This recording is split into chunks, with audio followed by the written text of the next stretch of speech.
warahmatullahi wabarakatuh. Kembali berjumpa dengan saya Hirsbun Arif dari Forum News Network. Debat kelima atau debat terakhir antar calon presiden yang diselenggarakan oleh Komisi Pemilihan Umum Republik Indonesia Ahad malam 4 Februari 2024 berakhir anti klimaks.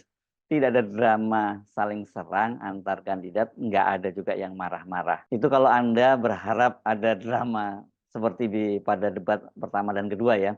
Kalau toh ada serangan, ini mengambil analogi pertandingan tinju, hanya ada jab-jab kecil, tidak ada pukulan hook, apalagi uppercut yang membuat lawan terkapar. Artinya sekali lagi kita nggak boleh berharap ada kandidat yang marah-marah, baper di luar panggung sampai berhari-hari bahkan berpekan-pekan karena kalah debat. Padahal sejak sebelum debat putaran terakhir atau debat terakhir itu berlangsung, tim kampanye nasional Prabowo Gibran sudah bersiap-siap.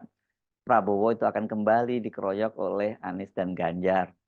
Prabowo sendiri juga mengaku was-was, namun pasrah bila kembali dia mendapat nilai buruk dari Anies Baswedan. Termasuk kalau akhirnya diberi nilai 0 sekalipun. Saya ini sebetulnya dalam keadaan was-was karena tanggal 4 Februari saya akan debat lagi. Debat terakhir aku dikasih nilai 11 dari 100. Kira-kira dia kasih nilai berapa ya, kata Prabowo saat memberi sambutan di acara Tim Kampanye Nasional Muda hari Jumat 2 Februari 2024 atau 2 hari jelang debat terakhir. 0 kali ya, tapi emang gue pikirin, emangnya lu siapa? Ujar Prabowo. Tim kampanye nasional maupun Prabowo wajar bila bersiap-siap, was-was, bahkan pasrah kalau dikeroyok lagi dan diberi poin yang sangat jelek oleh Anies.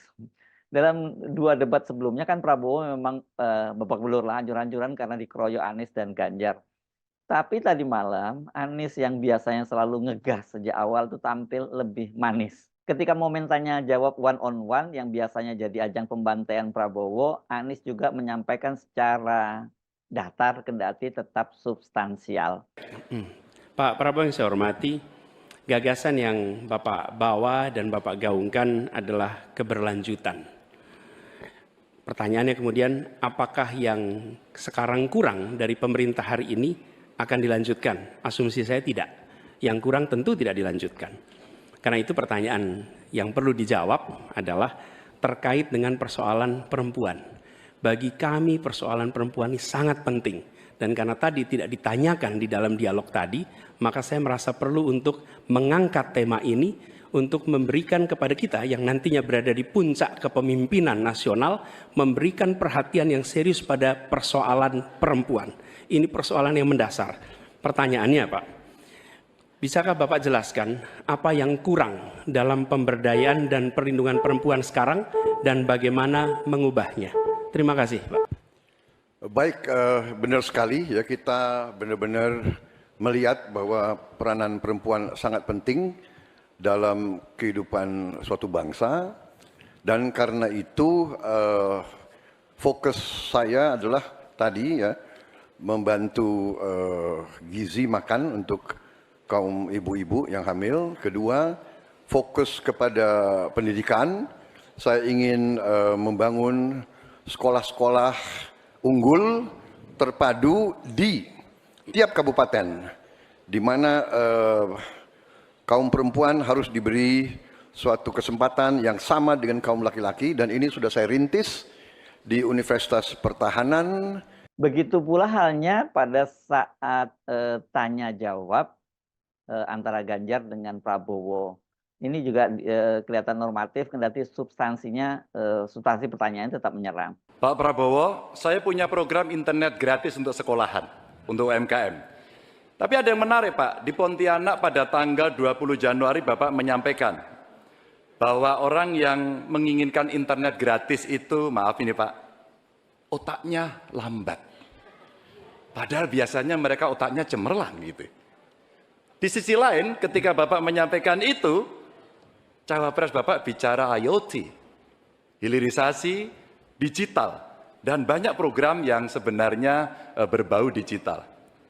Padahal Pak, dengan internet gratis dan coveragenya bagus, ini bisa mengatasi kesenjangan.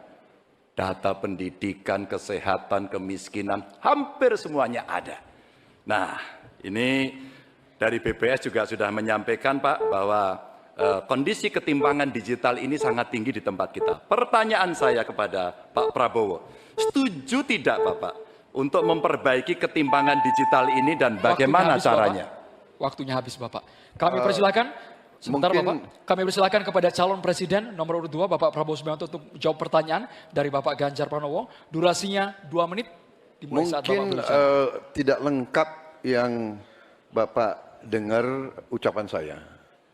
Yang saya katakan adalah yang mana yang lebih penting, internet gratis atau makan gratis untuk orang yang sedang susah, untuk orang miskin, untuk orang kalangan bawah. Itu yang saya maksud. Kalau internet gratis, ya saya setuju, tapi jangan internet gratis lebih dipentingkan daripada makan gratis. Makan ini mutlak untuk rakyat kita. Mereka harus makan, anak-anak harus makan, orang miskin harus makan. Itu maksud saya. Kalau internet gratis bagus untuk ketimpangan digital dan sebagainya. Saya sependapat. Mungkin ada yang lapor ke Bapak kurang lengkap. Saya kira itu mungkin ya. Tapi saya tidak bermaksud bahwa internet gratis itu tidak penting. Tidak. Kalau dibandingkan dengan makan gratis. Makan gratis bagi saya strategik mengatasi banyak masalah. Saya kira itu jawaban saya. Terima kasih. Masih ada waktu Bapak? Saya kira saya sudah jawab. Baik. Ya. Selanjutnya kami persilakan. Mohon tenang hadirin sekalian, kami persilakan kepada calon presiden nomor urut 3, Bapak Ganjar Pranowo untuk menanggapi. Inilah jawaban hebatnya dari kalau 1 menit coverage Bapak. internetnya bagus Pak. Jejak digital tidak akan pernah hilang Pak Prabowo. Maka statement Bapak yang hari ini mencoba mengklarifikasi rasa-rasanya di publik sudah lewat Pak. Karena pertanyaan Bapak itu sangat clear dan membandingkan itu. Maka kalau kita berbicara bahwa orang yang pilih internet gratis otaknya maaf lambat, saya kira statement itu sangat sadis. Dan tentu saja apa yang mesti kita lakukan Pak, ada kurang lebih 12.000 desa yang masih blank spot. Padahal kita ingin mendigitalisasi banyak hal untuk memberikan fasilitas. Ya pendidikan, ya kesehatan, ya. Dan 2 kementerian ini yang kita siapkan hari ini untuk jadi contoh. Kenapa? Karena relatif datanya lengkap. Kalau kemudian kita ingin membuat negara ini maju jauh lebih cepat. Terima kasih. Kami persilakan kepada Capres nomor 2, Bapak Prabowo untuk menanggapi jawaban dari Bapak Ganjar Pranowo. Waktu Bapak 1 menit dimulai saat Maaf berbicara. Pak Ganjar, saya tegaskan kembali. Dalam konteks internet gratis, kalau dibandingkan dengan makan gratis, mana yang lebih diprioritaskan? Maksud saya adalah makan gratis diprioritaskan. Bukan berarti internet gratis tidak penting. Sama sekali tidak. Saya apabila jadi presiden, saya akan bawa internet gratis ke seluruh desa di seluruh Indonesia. Jelas itu. Tapi makan gratis untuk anak-anak Indonesia dan ibu-ibu hamil itu strategik, itu utama bagi saya. Terima kasih. Masih ada waktu Bapak, ingin dimanfaatkan? Cukup? Cukup. Ganjar baru ofensif itu ke Prabowo ketika menyampaikan closing statement. Jadi Prabowo tidak bisa menjawab lagi. Bapak Ibu yang sangat saya hormati, saya dan Pak Mahfud punya 3 janji. Taat kepada Tuhan, patuh kepada hukum dan keadilan, dan setia kepada rakyat. Kenapa ini harus saya sampaikan? Selama kita berkeliling, kita mendengarkan baik-baik apa yang rakyat sampaikan. Mereka sampaikan, saya catat dalam 3 hal. Yang pertama, bangsa ini sering sekali dikecewakan oleh para pemimpinnya. Kita tidak mau lagi itu terjadi. Mulai dari fasilitas kesehatan yang tidak terpenuhi. Mulai dari pendidikan yang tidak inklusi. Lapangan kerja yang tidak bisa menjangkau lebih banyak orang. Atau barangkali, bagaimana 1000 kehidupan pertama untuk mencegah stunting itu mesti betul-betul dilakukan agar bangsa ini punya investasi besar terhadap SDM yang ada di Indonesia. Itu janji yang harus ditepati. Kita tidak boleh lagi membiarkan kekecewaan itu terulang dan kemarahan rakyat kemudian muncul, lalu mereka menjadi apatis. Dan kali ini beri suara Anda kepada calon yang konsisten, yang visioner, yang mampu mendengarkan rakyat, negarawan, reformis, dan tidak punya persoalan. Selanjutnya, kita harus menjaga proses politik demokrasi dengan baik. Kita mesti melawan politik dinasti itu yang didukung oleh mereka yang statementnya sangat terbuka, menguasai sepertiga kekayaan Indonesia. Sungguh-sungguh rakyat merasa terluka karena statement itu. Dan yang mengutamakan kepentingan keluarga menjadi di atas kepentingan segalanya. Hari ini kampus berbicara, masyarakat sipil berbicara, dan kita sedang diingatkan agar trek demokrasi bisa berjalan dengan baik. Dan jangan biarkan KKN subur kembali di Indonesia. Kita mesti tegas untuk menegakkan hukum. 5 tahun yang lalu dalam debat Capres 2019 saya tim kampanye Joko Widodo. Beliau menyampaikan dan kita diingatkan untuk tidak memilih calon yang punya potongan diktator dan otoriter. Dan yang punya rekam jejak pelanggar HAM. Yang punya rekam jejak untuk melakukan kekerasan. Yang punya rekam jejak masalah korupsi. Saya sangat setuju apa yang beliau sampaikan. Agar kriteria ini menjadi pegangan kita semua dalam memilih pemimpin. Dan yang ketiga, saya berjanji bersama Pak Mahfud jika terpilih bersama Pak Mahfud memimpin Republik ini, kami tidak akan mengecewakan rakyat. Dengan gaya Anies dan Ganjar bertanya ke Prabowo, membuat Prabowo itu tampak menjawab dengan tenang dan beberapa kali menyatakan setuju kepada Anies khususnya dan juga kepada Ganjar. Kendati tak lagi dikeroyok dan juga tak diberi nilai rendah, tapi ternyata penilaian publik terhadap Prabowo itu juga tetap buruk. Jadi dia simpulkan dia keok lagi nih dalam debat ini. Sementara Anies seperti 2 debat sebelumnya mendapat nilai tinggi dan diikuti oleh Ganjar di tempat kedua. Mesin pemantau percakapan Drone Emprit mendapati data Prabowo itu kembali mendapat sentimen negatif paling tinggi di antara percakapan netizen pada platform X. Drone Emprit yang mengumpulkan data analisis mulai pukul 19 waktu Indonesia bagian Barat hingga 22 waktu Indonesia bagian Barat setelah selesai debat ya, itu datanya memang menunjukkan lagi-lagi Anies yang unggul. Karena menurut Ismail Fahmi, pendiri Drone Emprit itu calon presiden nomor 1 itu paling banyak dibicarakan di media sosial, yakni 128.813 percakapan. Ini artinya 45% dari volume percakapan yang ada itu membicarakan soal Anies. Sementara itu Prabowo itu mendapatkan 82.761 percakapan atau 29% dan Ganjar Pranowo itu mendapat percakapan 76.633 atau 27%. Nah, ini yang menarik ini terkait analisis sentimen netizen di media sosial terhadap masing-masing capres.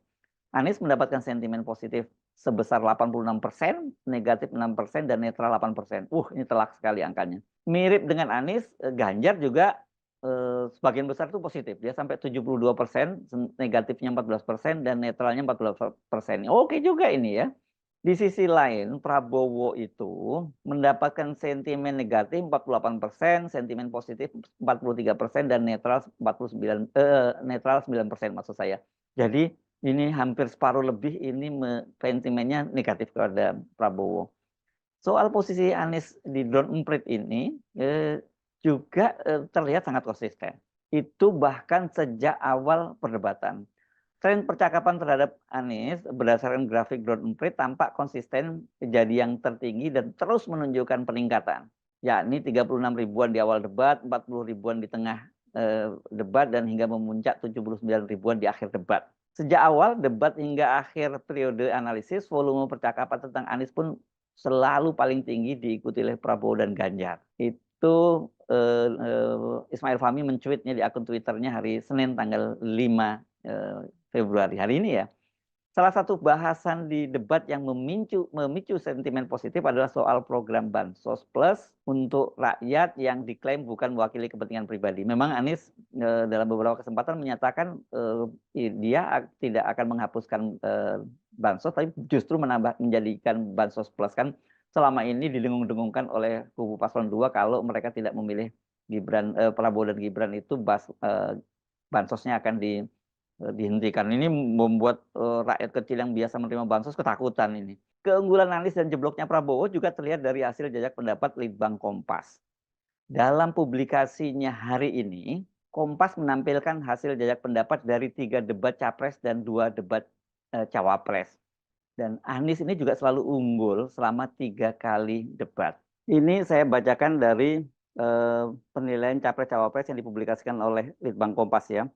Jadi metodologi penelitiannya itu pengumpulan pendapat melalui telepon dilakukan oleh Litbang Kompas pada 12 Desember 2023, 22 Desember 2023, 7 Januari 2024, 21 Januari 2024, dan 4 Februari 2024 selama debat calon presiden dan calon wakil presiden. Ini jadi berlangsung antara pukul 19.30 sampai 22.00. Sebanyak respondennya 1.002 responden di seluruh Indonesia berhasil diwawancarai pada 5 kesempatan. Sampai ditemukan secara acak, sampel ditemukan secara acak, dan kemudian responden panel Litbang Kompas sesuai proporsi jumlah penduduk di tiap provinsi. Menggunakan metode ini pada tingkat kepercayaan 95%, rata-rata margin of error penelitian untuk setiap kali debat itu plus minus 5,53% dalam kondisi penarikan sampel acak sederhana. Meskipun demikian, kesalahan di luar pengambilan sampel dimungkinkan terjadi. Pengumpulan pendapat sepenuhnya ditanyai oleh Harian Kompas, sepenuhnya didanai, bukan ditanyai maksud saya ya, didanai oleh Harian Kompas, media Nusantara. Jadi ini cukup kredibel, bisa dipertanggungjawabkan ya. Nah ini yang menarik ya, penilaiannya dari skala 1 sangat buruk sampai 10 sangat baik. Kemudian dibagi dalam tiga poin, yakni A itu menjawab pertanyaan dengan lancar dan jelas, B menguasai permasalahan, C penampilan kandidat di atas panggung, pakaian, cara bersikap dan ekspresi, kemudian D rata-rata. Nah pada debat pertama 12 Desember 2023 itu untuk uraian Anies mendapat 7,1% nilainya, dia lancar menjawab gitu ya. Kemudian menguasai permasalahan 6,8, dan kemudian penampilan kandidat di atas panggung 7,8, dan rata-rata jadi skornya itu 72. Sementara Prabowo itu menjawab pertanyaan dengan lancar dan jelas 6,4, kemudian menguasai permasalahan 6,6, dan penampilannya itu 6,9, dan rata-rata itu 6,6. Jauh sekali ya, 6,6 sama 7,2. Sementara Ganjar, nah ini dia ternyata hanya di bawah Anies. Kalau untuk menjawab pertanyaan dengan lancar dan jelas 7,0, kemudian menguasai permasalahan 6,8, kemudian penampilan di atas panggung 7,1, dan rata-rata 7,0. Jadi Ganjar di urutan kedua. Yang debat ketiga atau sebenarnya debat kedua capres ini, untuk poin tadi, yang poin A tadi dia Anies mendapatkan 74, kemudian poin B Anies mendapat 72, poin C 79, dan rata-rata 75. Ini naik ya angkanya ya. Kemudian Prabowo poin A 6,9, poin B 6,9, poin C 71, dan rata-rata 7,0.